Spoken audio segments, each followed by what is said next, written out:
नमस्कार दोस्तों, वास्तु सौख्यम की इस श्रृंखला में आज हम पढ़ेंगे वास्तु स्वरूप। अथ वास्तु स्वरूपम आह वराहमिहिरः। वास्तु स्वरूप के विषय में वराहमिहिर कहते हैं कि किमपि किल भूतं भव धृन्दानं रोदसी शरीरिणा तद अमरगणेन सहसा विनिगृह्यादो मुखं न्यस्तं यत्र च येन गृहीतं विबुद्धेनाधिष्ठितः स तत्रैव तद अमरमयम विधाता वास्तु नरम कल्प्यमास। शब्दार्थ देखिए, किमपि किल। किल का प्रयोग यहाँ पर आगम सूचना में किया गया है।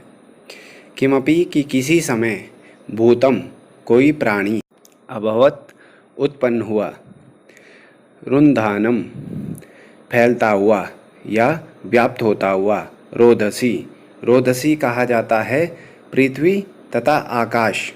पृथ्वी तथा आकाश दोनों को रोदसी शब्द से संबोधित किया जाता है। शरीरेन शरीर के द्वारा, तत् उसे, गणेन अमर गणों के द्वारा या देवताओं के द्वारा, सहसा एकाएक या अचानक, विनिगृह्य पकड़ करके, अधोमुखम अधोमुख करके या उल्टा करके, न्यस्तम स्थापित किया गया। यत्र च येन गृहीतम, यत्र जिस स्थान से, येन जिस, विबुद्धेन देवता के द्वारा, गृहीतम पकड़ा गया या जिस देवता ने उसे जिस स्थान से पकड़ा, स वह तत्रैव उसी स्थान पर अधिष्ठित स्थित हो गया या स्थापित हो गया। तत् उस अमरमयम देवताओं से युक्त विशाल प्राणी को विधाता ने या ब्रह्मा ने वास्तु नरम वास्तु पुरुष कल्प्यामास कल्पना की या उसको वास्तु पुरुष नाम की संज्ञा दी। अर्थात वास्तु के स्वरूप के विषय में आचार्य वराहमिहिर कहते हैं कि प्राचीन समय में किसी समय धरती से अंतरिक्ष तक शरीर से फैलता हुआ एक अजीब प्राणी उत्पन्न हुआ, जिसे देवताओं ने पकड़ करके उल्टा लटका दिया और जिस स्थान से जिस देवता ने उसे पकड़ा वो वहीं पर स्थित हो गया। उस देवताओं से स्थित विशाल प्राणी को ब्रह्मा ने वास्तु पुरुष नाम की संज्ञा दी या वास्तु पुरुष नाम दिया।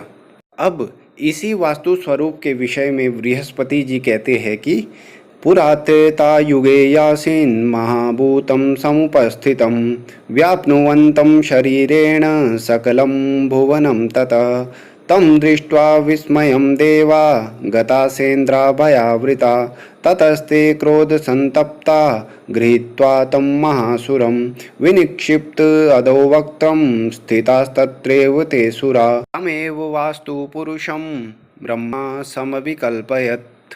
पूरा प्राचीन या पहले त्रेता युगे आसीन था महाभूतम महान भूत या महान प्राणी या विशाल प्राणी, समुपस्थितम प्रकट हुआ, व्याप्नुवंतम व्याप्त होते हुए या फैलते हुए, शरीरेण शरीर के द्वारा, सकलम संपूर्ण या सारे, भुवनम तथा लोकों को या विश्व को, तम उस, दृष्टवा देख करके, विस्मयम विस्मय को या हैरानी को, देवागता देवता लोग प्राप्त हुए, सेंद्रा इंद्र के सहित, भयावृता भय से आवृत होकर के या भय से युक्त होकर के, तथा उसके पश्चात ते वे देवता क्रोध संतप्त्वा क्रोध से युक्त होकर के या क्रोध से तप्त होकर के, गृहीत्वा पकड़ करके, तम उस विशालकाय प्राणी को, महासुरम महाअसुर को, विनिक्षिप्त लटका दिया, अधोवक्त्रम उल्टा मुख करके,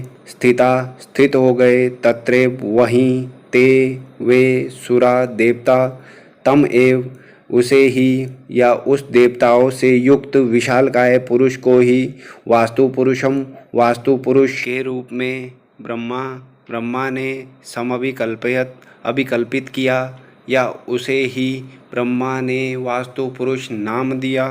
अर्थात बृहस्पति जी वास्तु स्वरूप के विषय में कहते हैं कि पूरा पहले त्रेता युग में एक महान शरीर वाला जीव उत्पन्न हुआ, जो शरीर से व्याप्त होता हुआ संपूर्ण विश्व में व्याप्त हो गया, जिसे देखकर इंद्र सहित सभी देवता हैरान हो गए और क्रोधित होकर के उस महासुर को पकड़कर उल्टा लटका दिया। जिस स्थान से जिस देवता ने पकड़ा था वो उसी स्थान पर स्थित हो गया। उस देवताओं से युक्त महापुरुष को ही या विशालकाय पुरुष को ही ब्रह्मा ने वास्तु पुरुष नाम दिया। इस प्रकार टोडरमल ने वास्तु सौख्यम नामक ग्रंथ में आचार्य वराहमिहिर तथा आचार्य बृहस्पति के मत को वर्णित करते हुए वास्तु पुरुष का स्वरूप विवेचन किया है। धन्यवाद दोस्तों, आज के लिए इतना ही।